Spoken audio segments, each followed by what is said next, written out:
মা বাবার পুজো করুন। মা যখন বাচ্চাকে পেটে লালন পালন করে জন্মানোর আগে তখন বাচ্চা লাথি মারলে মায়ের ভালো লাগে, সেই বাচ্চা যখন বড় হয়ে মাকে বাবাকে বৃদ্ধাশ্রমে পাঠিয়ে দেয় তখন খুব কষ্ট হয়। সেটা দয়া করে করবেন না। ইঙ্গিতপূর্ণ মন্তব্য অনুব্রত মণ্ডলের। বীরভূমের ইলামবাজারে রাজনৈতিক জনসভায় উপস্থিত হয়ে এমনই মন্তব্য করলেন অনুব্রত মণ্ডল। অবশ্য মা হিসেবে তিনি ইঙ্গিত করেছেন মমতা বন্দ্যোপাধ্যায়কে। তাহলে কি অনুব্রত মণ্ডলের আশঙ্কা মা বাবাকে বৃদ্ধাশ্রমে পাঠানোর মতন মমতা ব্যানার্জিকে ভোট না দেওয়ার কথা? বুথের মানুষ যারা মমতা ব্যানার্জিকে মুখ্যমন্ত্রী করে, এই আপনারাই তো ভোট দিয়ে মুখ্যমন্ত্রী করেন।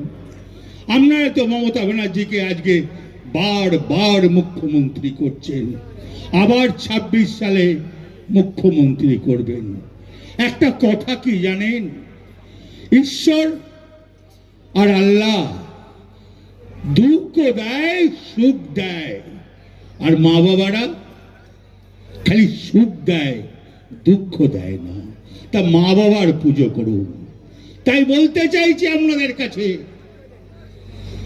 আজকে মমতা ব্যানার্জিকে হারাবার ক্ষমতা তোমাদের নাই। তোমরা যতই এসআর করো পারবে না।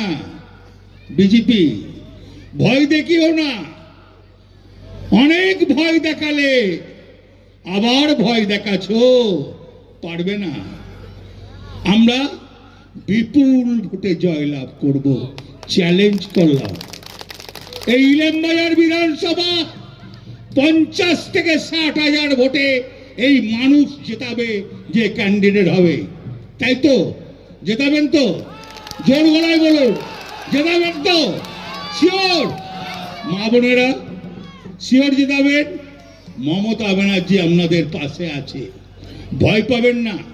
যতই এসআর করুক জেলে রাখতে পারবে না। আচ্ছা, আমাদের এখানে কোনো বাংলাদেশি আছে নাকি? আমাদের এখানে কোনো মায়ানমারের লোক আছে? আমাদের এখানে কোনো রোহিঙ্গা আছে নাকি? লজ্জা লাগে না তোমাদের? তোমরা বাংলাদেশি রোহিঙ্গা বলে তোমরা একের পর এক মানুষকে বিরক্ত করছো। সাধারণ মানুষ সকাল থেকে যাচ্ছে, তোমাদের লজ্জা লাগে না? তোমরা অন্য রাজ্যে কোনো এসআই করছো না, যত করছো পশ্চিমবাংলায়। কেন না? মমতা ব্যানার্জিকে হারাতে হবে। পারবে না। আল্লাহ ঈশ্বর যে মমতা ব্যানার্জি শোয়ায় আছে, মমতা ব্যানার্জিকে যে দোয়া করে আল্লাহ ঈশ্বর, তার জন্য তোমরা পারবে না।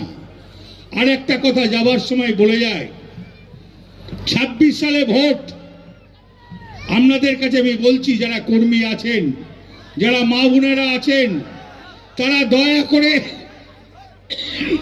ভোটের দিনে সকাল সকাল গিয়ে ভোটারটা বার করে সবাইকে নিয়ে যাবেন। আর মমতা ব্যানার্জি যদি না থাকে 26 সালে, আমাদের কপালে কিন্তু কষ্ট আছে, অন্ধকার নেমে আসবে। আর মমতা ব্যানার্জি থাকলে আমাদের অন্ধকার নামবে না, আমাদের আলোও জ্বলে থাকবে। তাই আপনাদের কাছে আমার অনুরোধ, সবাইকে বলছি, মমতা ব্যানার্জিকে আবার মুখ্যমন্ত্রী করতে